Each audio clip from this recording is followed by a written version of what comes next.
Welcome in to the 48 Minutes podcast on Believe, presented by Bet Online.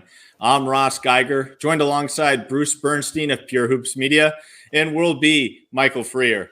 This is episode number 50, the Eddie House episode. And tonight's honoree is a very warranted one, as I was a big Eddie House fan growing up, so much so that I grew up wearing number 50 as a junior in high school. I didn't realize that at the time, but despite being a junior on the varsity team, since I was number 50, I was always announced last in the starting lineup, as the high school announcers always went in numerical order. So not going to lie, I thought it was pretty cool being the last announced as a junior on the varsity team. You know, there were a lot of seniors on the team, and I was still the last one, like I was Steve Nash or Kobe Bryant or one of the big stars in the game. So kudos to you, Eddie House, and thanks for making me look cool in high school. And Bruce, you were flashing something on that screen. You want to show us again? Oh, yeah.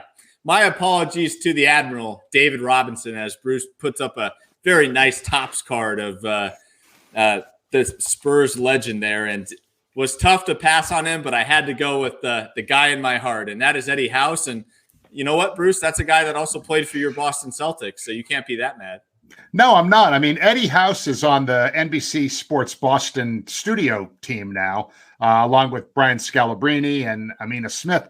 And he does a really good job. I mean, I think he's a homer like every other Boston announcer has ever been a homer. But while being a homer, he also makes some pretty good points. So I think he's good TV, and we like Eddie House. He was on that 08 team. So, yeah.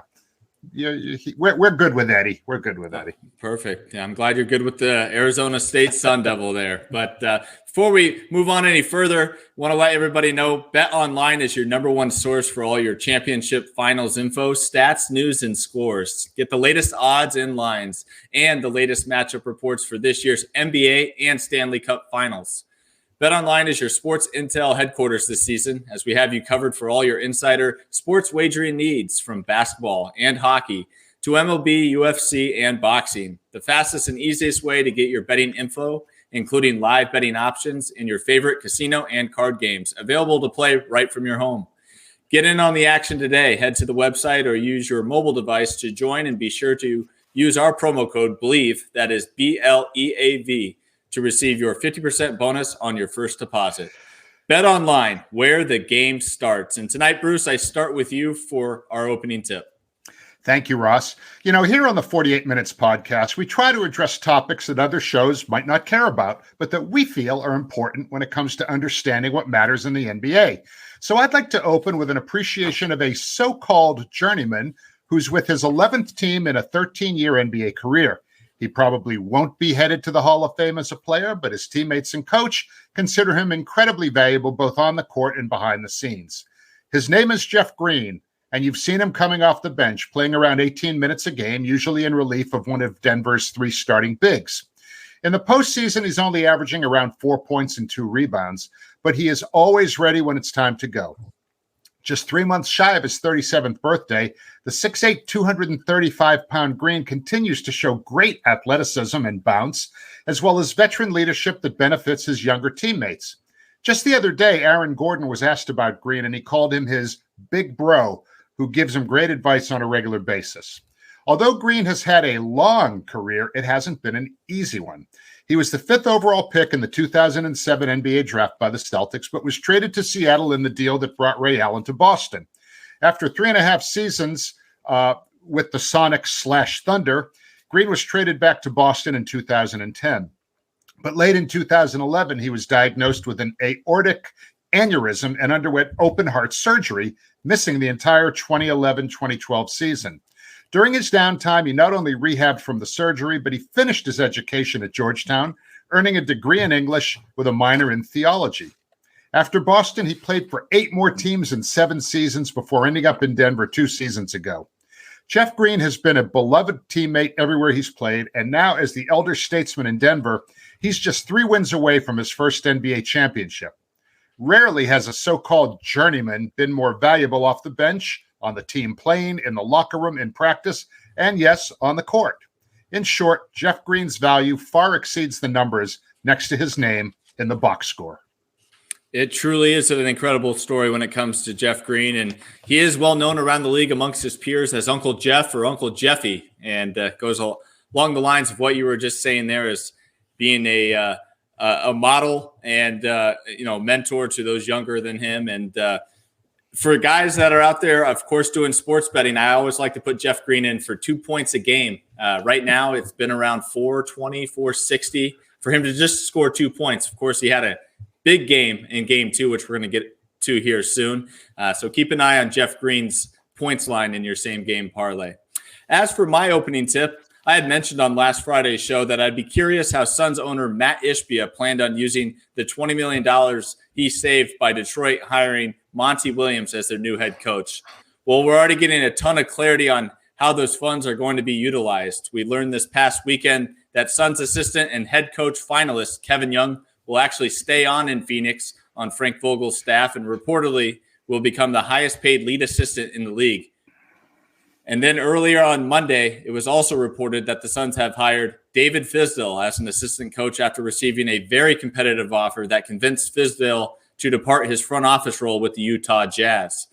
These are two huge moves as Vogel continues to assemble his coaching staff. Vogel is well known for his attention to detail on the defensive end of the floor, and Kevin Young is best known as an offensive coach. And the one thing that we certainly know about David Fizdale is how familiar he is working with, coaching, and mentoring big-name players, as he once did in Miami when the Heat had D. Wade, Bosh, and LeBron. Suns fans should be thrilled with the coaching nucleus forming in Phoenix, and now the intrigue turns to how Ishbia and the organization ends up rounding out this roster that certainly needs some improvement to its depth. But one thing is for sure, the coaching depth is quite impressive already, and we've just learned of the first few coaching hires. So we'll have to keep an eye on that moving forward. World B, what do you have for your opening tip tonight? Well, thank you, Ross. Erik Spoelstra has rightfully earned a reputation as one of the greatest coaches in the history of this league. And with the possible exception of Greg Popovich, the best coach the league has at the moment. But he showed a pretty lousy side of himself after the Heat came away with a surprising Game 2 victory Sunday. In the press conference, an ESPN reporter began to ask about how Miami turned Nikola Jokic into more of a scorer than a passer. Spoelstra called out Ramona Shelburne, labeling her question as, quote, ridiculous, and saying that, quote, it's the untrained eye that says something like that. We'll forget for the moment that another future Hall of Fame coach, Steve Spurr, made the exact same comparison about the Joker on Draymond Green's postgame podcast. The way Spoelstra handled himself towards that legitimately valid question was completely unprofessional and made Spoelstra look like an arrogant bully. And now, instead of having all the attention focused on his team's impressive Game 2 victory, this has become a sidebar story that likely will not go away until after Game 3 post-game presser at the earliest. Erik Spoelstra has a lot of impressive qualities as a coach that have been on display throughout this postseason. He's been given as much credit for his team reaching the NBA Finals as any player on the team, including Jimmy Butler. But it turns out that perhaps the coach needs a refresher course in press conference conduct. Well said, there will be. And yes, a little surprising to hear Coach Spo react that way to a question in a press conference after a game. Very uncharacteristic-like, and hopefully that won't happen again because, Ramona certainly deserves better, and she is a well-respected reporter amongst the media members around the NBA. So let's get right to it here for our first quarter and do a Game 2 recap as the Miami Heat snapped the Denver Nuggets' undefeated home road record during this year's playoffs with a 111-108 road win. The series is now tied up 1-1 as the series shifts to Miami. Bruce, I'll start with you. What were your big takeaways after Game 2? Well, there were a few. I mean, the busting out of the gate in Game 1, Aaron Gordon set the tone for Denver. In Game 2, he was facing a different defender in Kevin Love starting and playing him. He guarded Gordon. He rebounded well. He had double-digit rebounds. Kevin Love's defense has actually gotten better over the years. Not so much that he's a lockdown guy, but he really has learned how to move his feet in a very clever way and draw a lot of charges And I think, with a guy like Gordon, he's much closer to him in height. In fact, he's probably even a bit taller than him. So I thought that was a really nice adjustment that Spoelstra made there. And the other thing that I come away with, and I've been saying this pretty much since game one of the playoffs, Bam Adebayo makes it all work for Miami. Jimmy Butler gets all the shine, but Bam is the backbone of this team. And he has competed with Jokic. Yes, Jokic got a bunch of points, but Bam did too. And Bam's contributions really, I think, were the number one thing for the Heat in game two. There were other great performances too. I mean, look, Gabe Vincent is like Kyle Lowry 2.0. I mean, he's what Kyle Lowry was like maybe 8 years ago, right? I mean, gritty, gutty, doesn't take, any plays off. And even Kyle Lowry 1.0 had a decent game. Didn't have a great plus minus. But again, we've talked about this before too. When they were trying to shorten the game at the end, when they got the lead, he did an incredible job controlling the tempo, milking the clock. And I think this is something that won't show up in the box score. But the way that Denver sort of rallied down the stretch where they were, they cut that lead down. If you think about all the time that Kyle Lowry took off the clock in the last 4 minutes, if there had been another 2 minutes of game time in that fourth quarter, the way Denver was finishing, they would have probably won the game. But Kyle Lowry contributed to them holding them off by limiting the possessions, shortening the game. It's like in football, when you can run the ball and play defense, you milk that clock, you shorten the game. Lowry did an incredible job of that. So just all the little things Miami did in game two added up to a really tremendous win for those guys. Yeah, that's been the big thing for Miami, just the little things all playoffs long, which is why they're finding success. Of course, the time management, we mentioned that a lot during the Boston series as well, not allowing Boston to go on those big runs as they can run up and down and shoot a ton of threes and really get back into a ball game. They just continue to execute on the offensive end using that clock. And then I'm glad you mentioned Kevin Love. Obviously, he's not getting any quicker, but the one thing I've noticed about this Miami Heat defense, which I can truly appreciate as a former coach, is the fact that they play position. They play very good position on defense. And a lot of times that can make up for speed. I mean, if you're in the right position, you're going to be able to help out more, take charges like in Kevin Love's case there. And Bam Adebayo too, very good positional defender, knows where to be 1-2 passes off the ball. And Miami as a whole just does a great job playing defense on the string. Now, World B, I know before game two, I think we should let everybody know you did text the both Bruce and I and let us know, and you called it. You said the Heat are going to win game two. I didn't believe you. What was it about game two that you thought Miami Heat could get this job done? Well, it was a couple of things. Denver got a lot of praise for their offense in game one and how well they played, and Joker got so much credit, and rightfully so.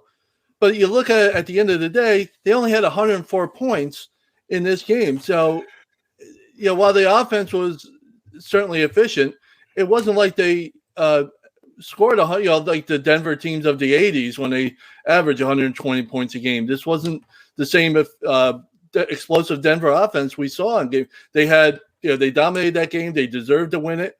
It was probably not as close as the final score indicated. So I thought we needed to pump the brakes a little bit on Denver's explosive offense. But then the other thing, I was just banking on the fact that I didn't see Miami shooting as poorly as they did in game one. If you want to go back, they had that tough series with the Celtics that won 7 games, and then they come right back and have to play game one on the road. I don't necessarily believe the altitude was a factor. I just think traveling on the road from Boston to Denver probably had a bigger factor. So if there was going to be a down game, it would have been game one. I was counting on them shooting the ball better in game two, and they did. They shot tremendously better, almost 50% from threes. And the guys that struggled in game one, Caleb Martin, Duncan Robinson, and Max Struss, that were 2 of 16 on threes in game one, were 7 of 15 in game two. So it was a complete turnaround. Butler was a little more aggressive. Bam Adebayo, I couldn't believe when I was listening between games people talking about how Miami didn't have a chance because, well, you got a career night of Bam Adebayo. You need that again. And I was like, he didn't go for 50. He's an all-star. He's done this before. This is, Bam's a player. And he came up with another solid game again. They got off to the great start that they needed and put Denver on its heels a little bit for a while. And Denver obviously came back and took control of the game, we thought, for a long time. Miami is dominating the fourth quarter, guys. They're outscoring them by 21 points. That fourth quarter they scored 36 points on 19 possessions, really 20, but that last rebound off the missed three at the end somehow counts as a possession. But it was really 36 points on just 19 possessions in the fourth quarter. That's unbelievably efficient. Here's how efficient it is, and I'll let you go. Let you get to it. 189.5 points per 100 possessions in the fourth quarter of game two. That's a higher efficiency in the fourth quarter than any team has had in any game, regular season and postseason, over the last 2 years. And shout out to NBA.com for pointing that note out. That's an unbelievable effort by Miami in the fourth quarter, which they also did in game one, by the way, just couldn't sustain it. Yeah. The other thing that really, you talked about the 3-point shooting, how they shot 49% for the game. In the first quarter, Max Strus just had it going. He made 4 threes in the first quarter. And then early in the fourth quarter, Duncan Robinson and Vincent, whatever, so they had hot 3-point shooting at the beginning of the game and at the end of the game. And really back-breaking threes, and you just gotta give it to them. And also Michael Porter Jr. and Kentavious Caldwell-Pope had 2 of the worst games at both ends of the court. KCP had some god-awful stupid fouls in this game. Michael Porter Jr., you could clearly see his shot wasn't falling, and he basically didn't give a crap on defense because his shot wasn't falling. And I know when Michael Malone was talking post-game about lack of effort, he might as well have just said, and I'm talking to you, Michael Porter Jr. Yeah. And speaking of Coach Malone, obviously he went into game 2 saying, I'm definitely not banking on this Miami Heat team just shooting 2 free throws in game 2. And he was quite correct there. And going back to what World B said about that aggressiveness from the Miami Heat, they did a great job getting to the line. And then once they got there, converting. They were 18-20 for the game, shooting 90%, which was huge for them. And, the Heat had 3 players score at least 20 points. And Gabe Vincent, Bam Adebayo, and Jimmy Butler. I think the Heat are going to be tough to stop in a game that they get contributions from 3 different guys to score 20. Now, can Vincent always be that third wheel in that equation? I'm not quite sure. I mean, obviously, he's capable. We've seen that. But whether or not that can be consistent, I think that'd be a key for the Denver Nuggets defense is to, try to control it to just 2 of those guys to score in the 20s, and they'll be in much better shape. Now, I got a quick question for both of you here. Denver is now 0-3 during the playoffs when the Joker scores 40-plus points. And just kind of want to get your reaction from that. I mean, are there any concerns with just if he has a huge scoring game, does that just mean the other guys around him are slumping, or is he not involving them as much? I mean, are you just concerned that when he has such a excellent game offensively, they just don't have the results behind it? 0-3. Bruce? I've never seen him as somebody who tries to force his own offense at the expense of his teammates. I mean, yeah, Joker scored all the points, but as I mentioned, Porter and KCP gave them nothing. So a lot of the shots that would result in normally in those guys knocking down shots, a lot of times on passes from Joker. So the assists that he should have gotten had they made a few shots, he didn't get. Okay. And I think, he was looking at that saying, well, okay, somebody's got to get some buckets on this team. I'm going to do it. But his overall number was -11, and he actually had more turnovers than assists, 5 turnovers, 4 assists, which is highly unusual, maybe unprecedented that he would have more turnovers than assists in any game ever, but that's what happened. So I think, look, you could see, yeah, those guys weren't making shots. And also, too, they had all kinds of guys around him with their arms up too. So they played really good defense. I mean, their defensive scheme, whether it's the zone or going back and forth from man to zone, Adebayo being very active. I don't put any of the blame on Joker. I put it on guys who couldn't make a shot. And I think, if that happens in game 3, Denver's in really big trouble. Absolutely. World B, what are your thoughts on that? 0-3 when Joker scores 40 plus. It's certainly a valid concern.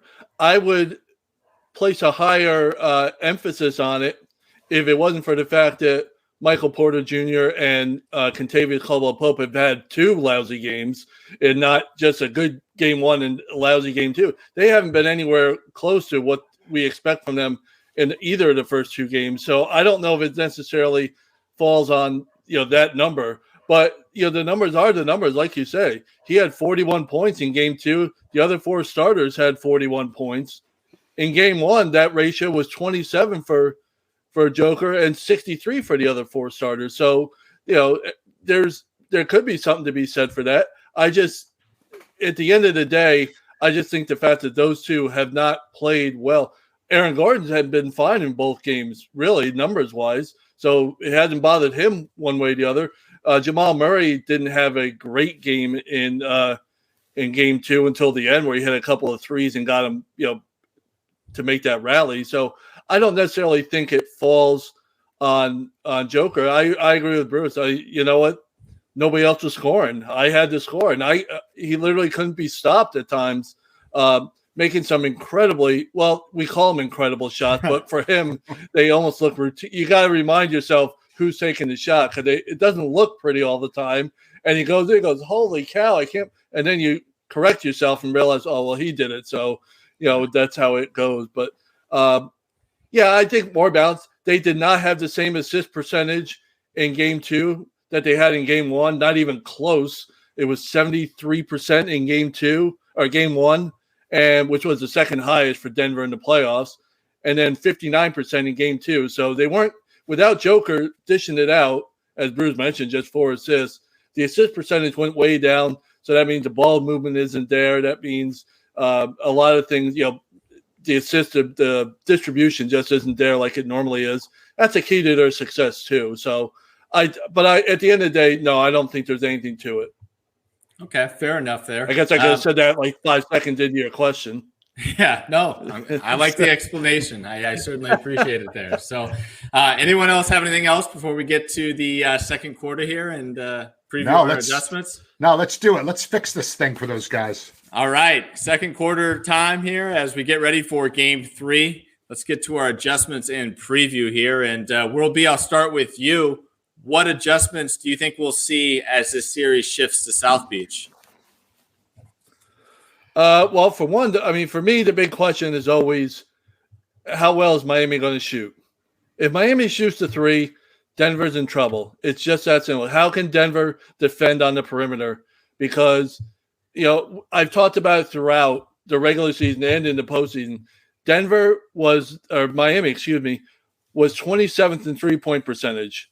And now they're leading the NBA in 3-point percentage in the postseason at 39%. It's just unbelievable. The other night, 46.8%. They've had 6 games in the postseason where they've shot 48.5% or better from 3. In the regular season, that happened 3 times. So, if they're shooting the ball well, that means everybody's shooting the ball well. That means Duncan Robinson. That means Caleb Martin. That means that's a whole lot of trouble for Denver defense. They're just not that great of a defensive team, not nearly as good as they are on offense. So for me, one of the big things is, how does Denver handle perimeter defense on Miami? Bruce? My thing is, Denver is going to have to do something that they have not had to do a single time during this entire playoffs. And that's, they got to come out and play desperate. They have not been forced to play desperate at any point in this playoffs. So let's see if they have it in them. Let's see if they can. Their coach hammered them for their lack of effort after game 2. And as I said before, I think he was thinking Michael Porter Jr. as the prime offender. So, yeah, they got to come out from the get-go, and they got to match the intensity that Miami's brings every game, out of the gate. So we'll see. They haven't had to yet. Joker, as we've said, has to be a little bit more facilitator, and guys got to make shots. I mean, he can facilitate to his heart's desire, but if nobody's knocking down any shots, he's facilitating defensive rebounds for Miami. And obviously, Miami wants to keep making him play in traffic if they can, put lots of hands up around him to try and make it a little bit tougher for him to see. But remember this, Denver played an absolutely awful game in game 2, and they only lost by 3. Okay. Yeah. So really, talent-wise, they have what it takes. Mental toughness, that one we'll see if they've got that. We know Porter Jr. and KCP going to have to bring it on the road, especially. And one thing that you can always count on with Miami, they are on a string at both ends of the court. Bam sets the tone on defense. I'm starting to think of him as almost like a poor man's Kevin Garnett, and I don't toss compliments like that around lightly. He's the quarterback on defense. He's the spiritual guy on that team, the fiery guy on that team. He's not the only one, but I mean, I would say he's at least as important as Jimmy Butler to that team.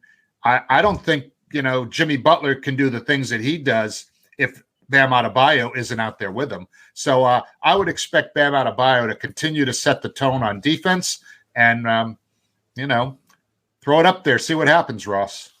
Yeah, no, I'm in total agreement with you, Bruce. I think there is got to be a sense of desperation for this Denver Nuggets team. And as you correctly stated there, they have not been in this position all playoffs long. So it should be very interesting to see how they respond. Now, as far as responses are concerned, one big question I have for the Miami Heat is, that guy named Cody Martin that ended up torching the Boston Celtics. He's been kind of Caleb Martin, my apologies. I always get the twins mixed up there. But Caleb, I mean, maybe coming back home to Miami, can he get something going? Because he certainly hasn't gotten anything going, hasn't been able to carry forward that momentum into the NBA Finals just yet. But if he's able to be activated and can get back to providing a spark for this team, Denver could be in some serious trouble here. I mean, I think Game 3 is pivotal for the response of the Denver Nuggets with that desperation. You can't fall behind 2-1 and then, obviously need to win that Game 4. So they really got to bring it, win that Game 3. But a big question mark and a big factor for me is Caleb Martin, whether or not he can kind of get everything revitalized, being back home on the home floor in front of the home crowd, kind of build on the home crowd's energy around his teammates. I think Vincent's going to continue to bring it. Obviously, Jimmy's going to be Jimmy. We all know that. Bam's going to be Bam. But if Cody Martin can step up and help these guys out, this could just be the Miami Heat's year. But as for the Nuggets, I mean, Jeff Green obviously had a huge game, 9 points in 15 minutes in Game 2. I don't think you can expect much more from him. I'm looking right at Mr. Max here, and that is Michael Porter Jr. I mean, just unacceptable performance there in Game 2 at home. 5 points, 2 of 8 shooting, 1 of 6 from 3. He's got to be accounted on to do a lot more than that. Of course, they're paying him to do so, but you just can't have letdowns in the NBA Finals from some of your bigger name guys on your team. So, I mean, as well as Bruce Brown and Jeff Green can play off the bench in a supporting role, Michael Porter Jr.'s got to be there, and he's got to be effective to help guys like the Joker and Jamal Murray out. So lots of question marks.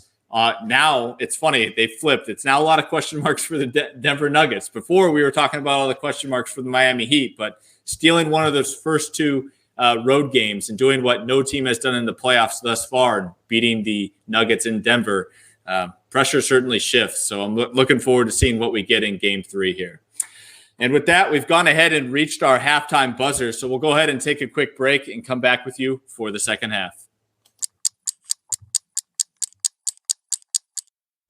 And we're back with the start of our third quarter, and had a really cool moment at halftime in Game 2 there between the Denver Nuggets and Miami Heat, as Coach Adelman was honored winning the Coach Daly Lifetime Achievement Award. And Bruce, I know that you're very passionate about this award, know a little bit more about the history of it. So I'll let you kind of explain what that award is and kind of tell us who Coach Adelman was as a coach.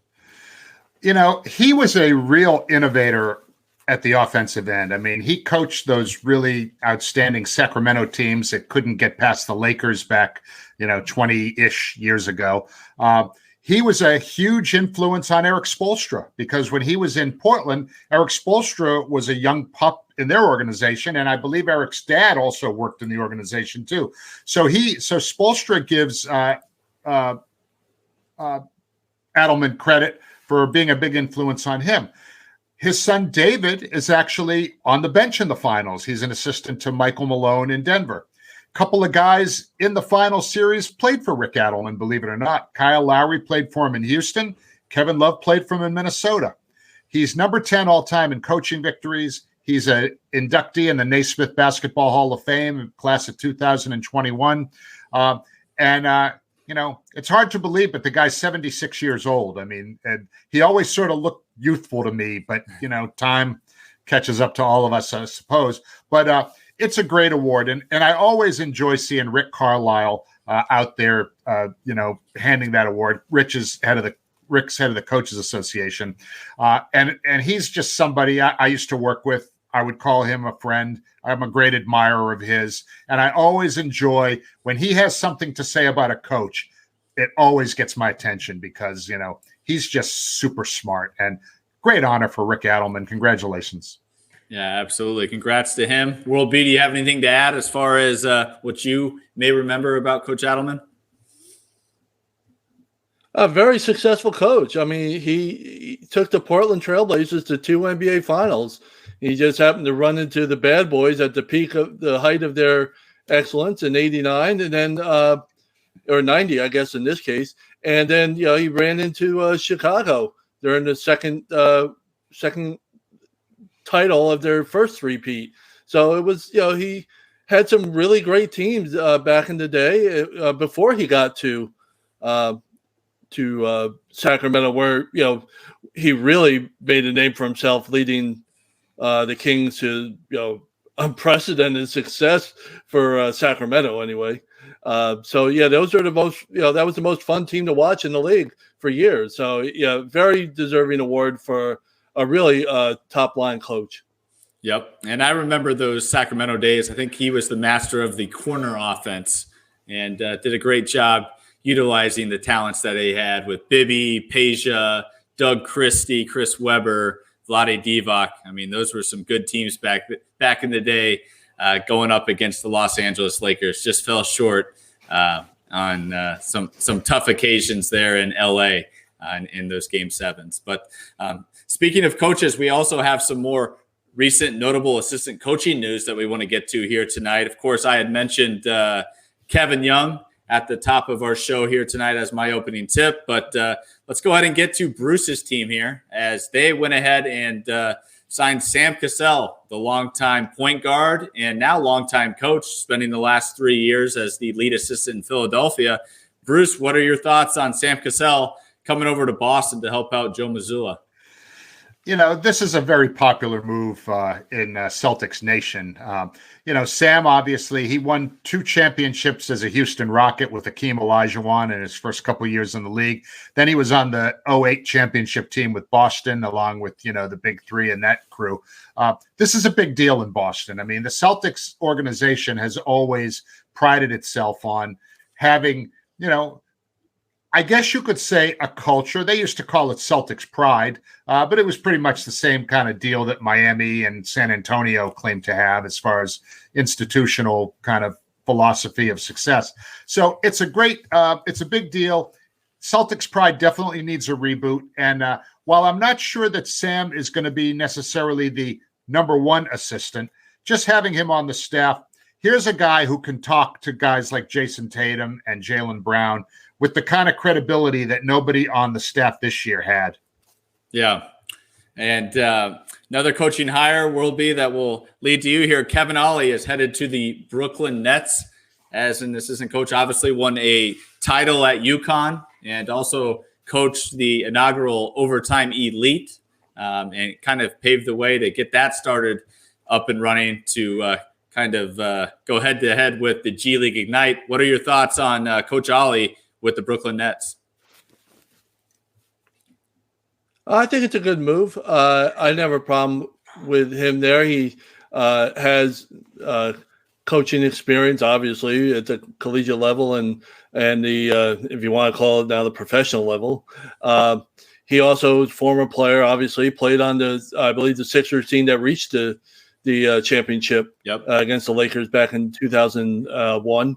So he's been around and he knows the ins and outs of this sport. So it can only help the Nets out, who are still in the midst of trying to figure out their roster going forward. They had such an overhaul of players because of all the trades of Kyrie Irving and Kevin Durant. That they played about 20, 30 games tops maybe with that group. So and they have some offseason moves of their own, decisions of their own to make. So this will be a good move. Solidify the coaching staff with quality assistant. No problem there.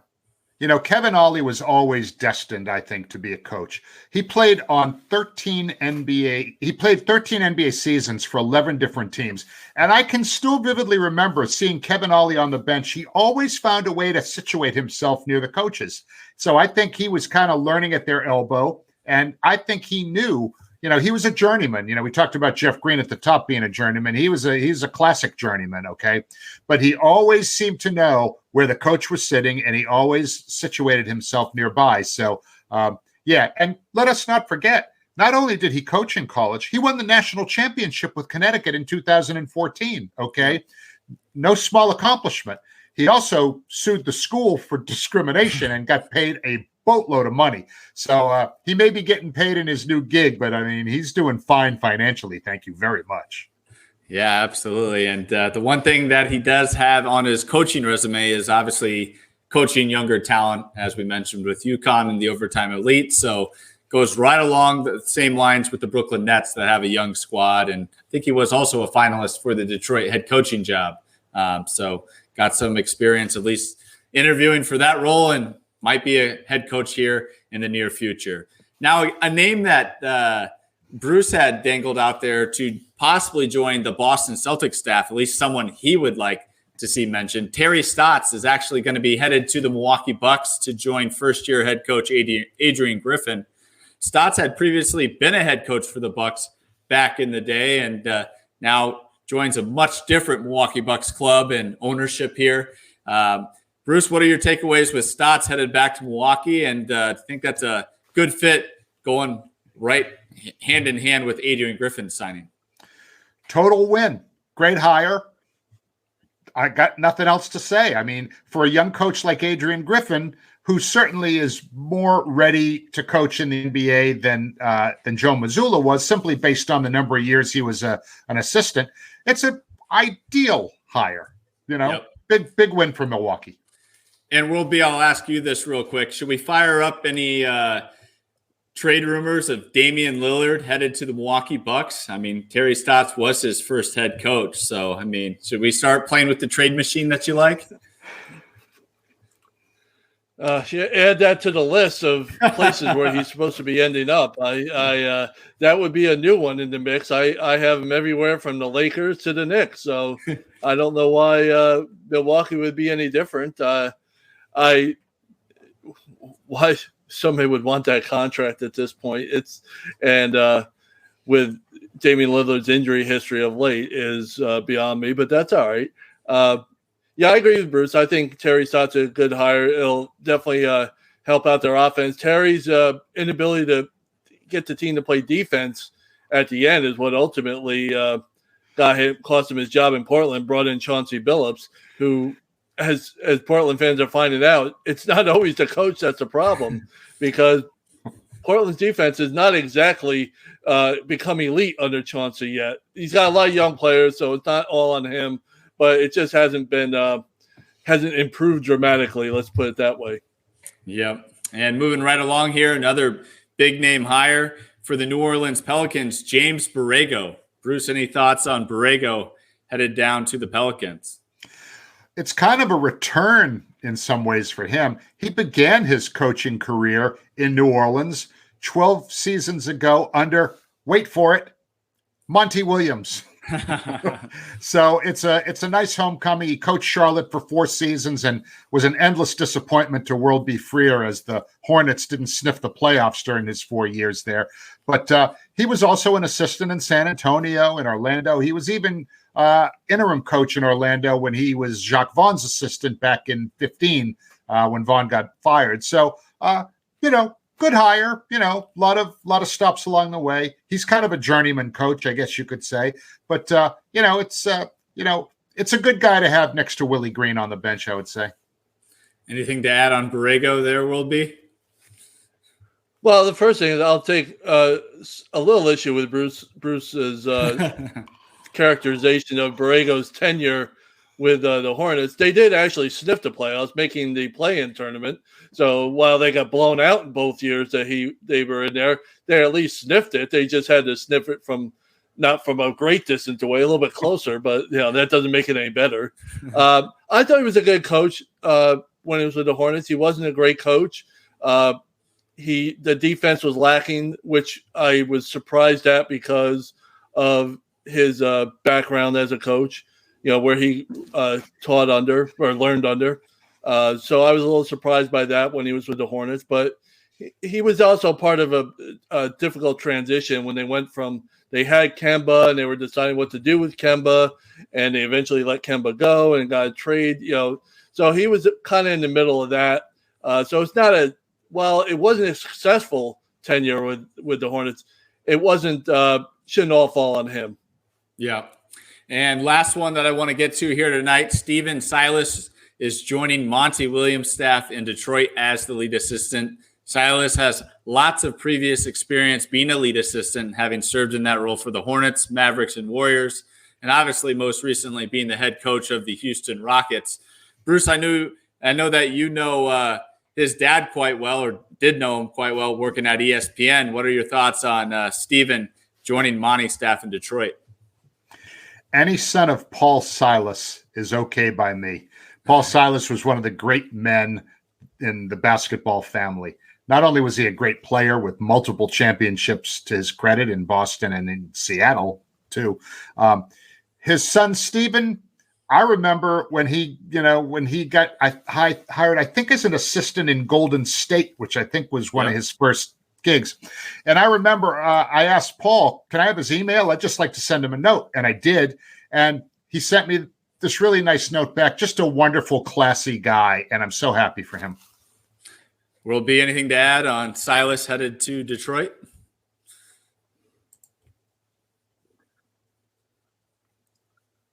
If there was ever a coach that deserved to be on a winning organization, it's Steven Silas. He's been on the staff at the Hornets when they had the worst record in the history of this league. He's had to coach the Rockets, who were so young, they're still in diapers. And now he's going to Detroit, which is just another young team coming off of yet another bad season. Can we please get him on a team, whether that's with Detroit or not, get him on a team that has some success. He deserves it. I'm pretty sure he was a assistant coach on his dad's staff when LeBron was a rookie in Cleveland way back in the day as well. So maybe that counts. I mean, they weren't great, but they were at least better than the teams you're referring to there, Will be. But certainly wish him the best of luck, and I think that's a great hire by Monty Williams and the Detroit Pistons. So should be fun to watch them develop that young, talented team. Now for our fourth quarter, Bruce, I'm going to kind of roll this one out to you here. You had told me that you had a birthday surprise for me and our listeners. So how about you take it away? Time for some more hijinks here at 48 Minutes. Every so often, Ross likes to open a new random pack of basketball cards and quiz myself and World B in a game we call the Card Challenge. This time, I'm turning the tables on birthday boy Ross and World B. I'm going to quiz my teammates on some random old school guys in a variation of the game called the Classic Card Challenge. We'll test your historical knowledge and hopefully not make you guys look too bad. It's It's going to be 5 cards each. We're going to start with Ross. And I would ask you guys, try to keep each comment to about 30 seconds so we can blow through these. Right. I'm making it easy for you because if you don't have much, you can easily fall into 30 seconds. So card number 1 for you, Ross. Tony Parker. Oh, give Tony us 30. Parker. Yeah. Obviously a French prospect, came over and developed under Greg Popovich with the San Antonio Spurs, became their cornerstone point guard throughout the championships. Very tough, very crafty, knew how to get to the hole at ease, and gave me a lot of nightmares as a Suns fan because he had a ton of crazy games, crazy finishes at the rim, and I went to bed quite sad a lot because of Tony Parker. Hopefully he can help Victor Wembanyama find some good French restaurants in San Antonio now that he's there. All right, World B. This one should be pretty much of a layup for you. That's number 13 from the New York Knicks, Mark Jackson. Ooh. Oh, Action Jackson. One of the best point guards ever to come out of New York City. I remember the day he got drafted back in 1987. He fell all the way to the Knicks, and the first year with Rick Pitino, Jackson won the Rookie of the Year, led him back to the playoffs, somewhere they hadn't been in a couple of years, and he teamed up with Patrick Ewing, and Ewing and Mark Jackson and Rick Pitino, their second year in the league, it would have been 89, had one of the best teams in the league. They fell to Jordan, got upset by Jordan in the playoffs, but they had a remarkable year. They were the run and gun team before what we see now. They were hoisting up threes at an unprecedented level during that time. So yeah, he was a great Knick. He went on to have a great career with the Pacers. Won with the Clippers. Won with the Clippers. I mean, how many back then? Nobody won with the Clippers except he joined Larry Brown's team and they made the playoffs. And they got to the Pacers and they made the championship, NBA Finals. So he had a great career. I believe I don't know if he's the all-time assist, but he's up there in the assist level and at least top 10, if not top 5 all-time in assists. Yeah, I think he's actually in the top 3 or 4, believe it or not. So, I mean, John Stockton's way ahead of everybody else, but Jackson's near behind him. And I believe Mark deserves another shot at coaching in the NBA. But as each season goes by and he's further away from his last gig, it's starting to feel like it's never going to happen. All right, Ross, this is for all of you living in the 602. All right. Agent Zero, Gilbert Arenas. Gilbert Arenas. Well, he's got a very popular podcast now that he has, Gil's Arena or something like that. Obviously went to the University of Arizona, was not a well-sought-out rookie, had to earn everything that he got in the NBA, became Agent Zero with the Washington Wizards, and had a heck of a career there until he decided to bring some weapons to work, and that kind of was the downfall of his career. But heck of a player, heck of a scorer, and one of those guys that was certainly cold-blooded in the final seconds of the game. He had no fear of shooting it, and most of the time he was making them. So had a heck of a career, and now is a pretty good basketball entertainer as a podcaster. All right, World B. I only want you to do 30 seconds on this next guy because I think you could probably do 30 minutes if I didn't put the hook out for you. So here we go. Latrell Sprewell. Ooh. Spree, Mr. Energy. Big factor in the Knicks making the 99 finals. He was the energizer guy off the bench. He had some of the best moments of his career, really, once he got to New York. He was an all-star with the Golden State Warriors before then, and first team All-NBA one year, 94. People don't realize that. He made first team All-NBA one year. But yeah, he was a Mr. Energized guy with the Knicks, and he's a main member of the 99 squad that reached the finals. Okay, since you're such a Suns fan, Ross, I'm going to torture you with another former San Antonio Spur. Before he was known as Manu Ginobili, he was known as Emmanuel Ginobili. What do you got? The lefty specialist. I mean, much more athletic than you'd see from the eye. I mean, that guy would put you on a poster real quick if you decided to jump when he'd slash to the basket with the ball. great off the bench scorer, one of the ultimate six men the NBA has ever seen. Super crafty, super tough. And I mean, you kind of summed it up there. Just more nightmare fuel for me as far as the memories I have of him torching the Phoenix Suns and having some big scoring outings and big moments for the Spurs, and was a big part of that championship run. All right, World B. I gave you Mark Jackson already. I gave you Latrell Sprewell. I got another Nick for you. Greg G-Money Anthony. Greg was a solid defender. He was the first draft pick in the Pat Riley era in '91, and he came off the bench. He backed up Mark Jackson on their first go around when they lost to the Bulls in conference semifinals. He was a fearless individual. He only spent a few seasons in New York because he ended up, I guess, going in the expansion draft to Vancouver.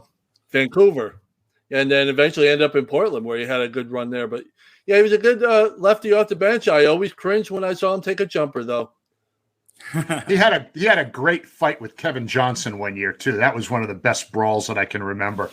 All right, by the way, real quick on that one, he was in street clothes when he did that. By the way, that was Doc Rivers' fight with Kevin Johnson, and I watched it live when it happened. And Greg Anthony was in street clothes and came off the bench and sucker punched Kevin Johnson, and he involved himself in that fight. That was not his fight until he decided to be a part of it.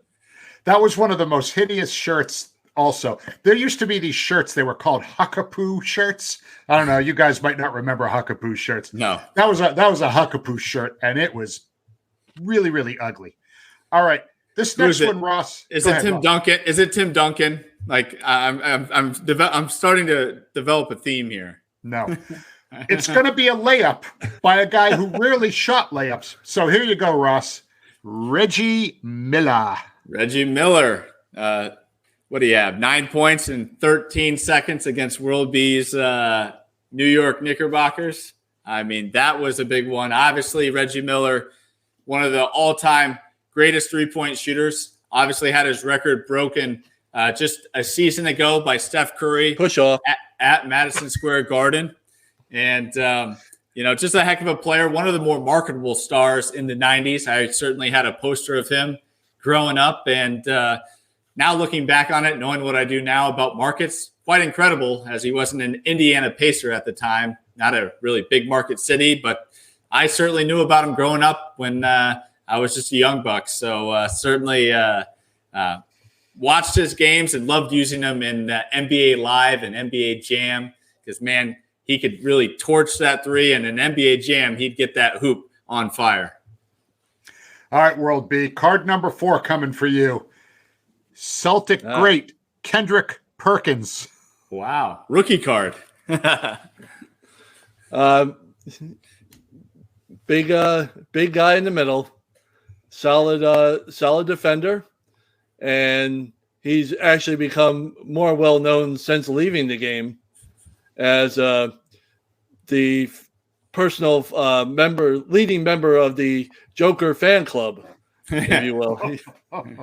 So he was a solid player with the Celtics and then elsewhere after he left Boston. But yeah, he's made a bigger name for himself since leaving the game. I would think it's fair to say. Yeah. Monday morning on First Take, he and JJ Redick were just like clawing. They were like ripping chunks of skin off of each other. It was great. It was really good TV. Stephen A was actually the quiet one for a while, on that one. That should get you an Emmy all by itself. Right. Okay, final card for each one. One of my all-time favorites, and Ross, I'm sure probably one of yours, Chris Mullin. Oh, man. He was I always remember the flat top number 1. That's the first thing that comes to mind with Chris Mullin. Just very tough-nosed defender, competitive, fiery. Obviously coached St. Joe's for a while. I think he was there when I was there with the New York Knicks as we shared Madison Square Garden. St. John's, excuse me. Yep. And I know what you meant.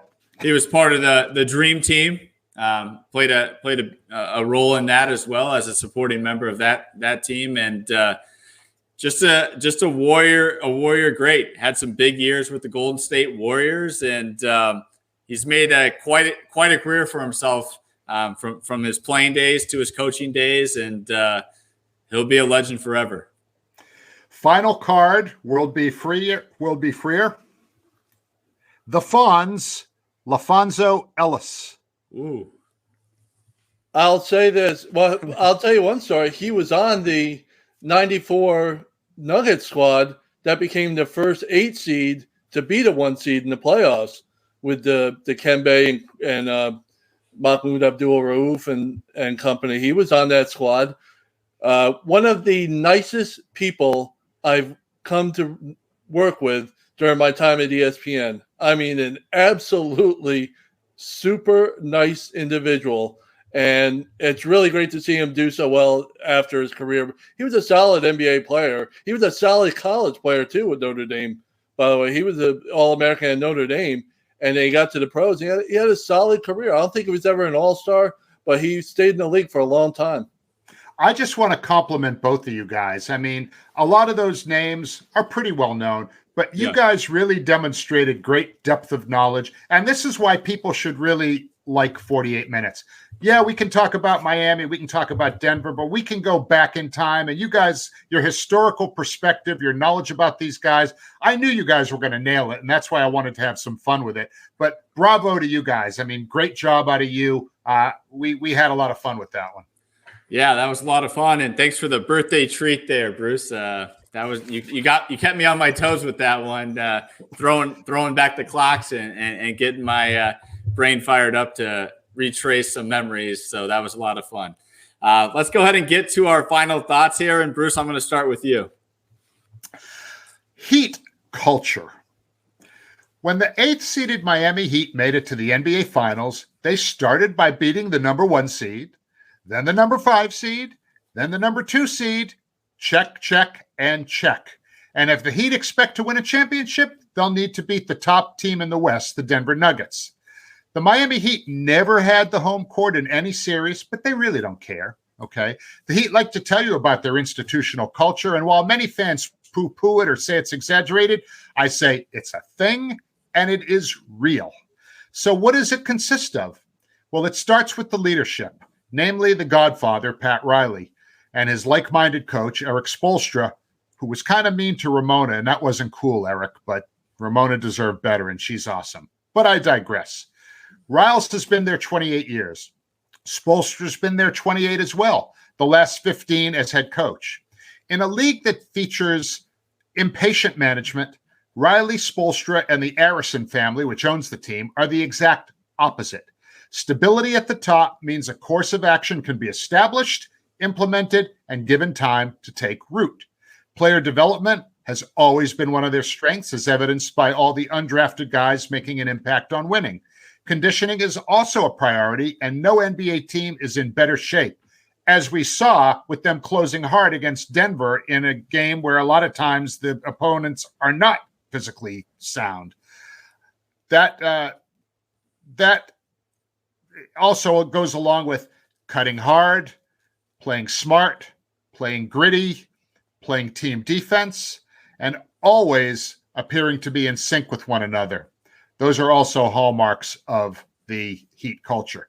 Mental toughness is a requirement, and plenty of would-be Heat players couldn't handle that part, but this group surely can, and the result is some of the most inspirational team basketball we've seen. I don't know if the Heat will complete this improbable championship run, but even if they end up losing to Denver, they'll go down fighting and make Denver earn it. And if the Heat somehow prevail and win the title, their culture of excellence will be a big reason why.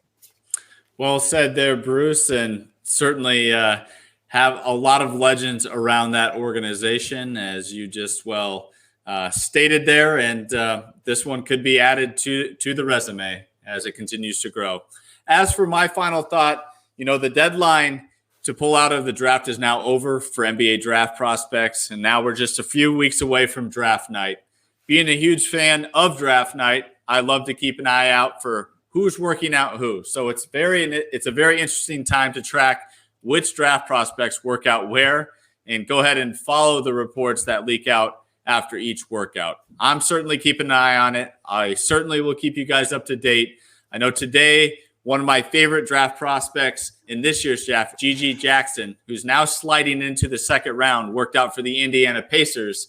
And to one of my friends who listens to the show and is an Indiana Pacers fan, I let him know that they would be fools to pass on this guy twice when they have 2 late first-round picks. So very interested to see how that workout went today for him and for all the other top prospects that are now working out around the NBA. And, as the day gets nearer, we should have certain guys go back for second workouts to give us a little clearer picture of the draft range of some of these prospects. But nonetheless, I'm really looking forward to this year's draft, and I'm continuing to keep an open eye out on all the news. World B, what are your final thought here tonight? Doesn't look like World B is with us at the moment. But Bruce, obviously tonight's been a fun show with our classic basketball card challenge and going over the Game 3 that we are most certainly looking forward to. And we'll have some more updates for everybody on Friday. I think we'll just go ahead and wrap this one up, don't you think?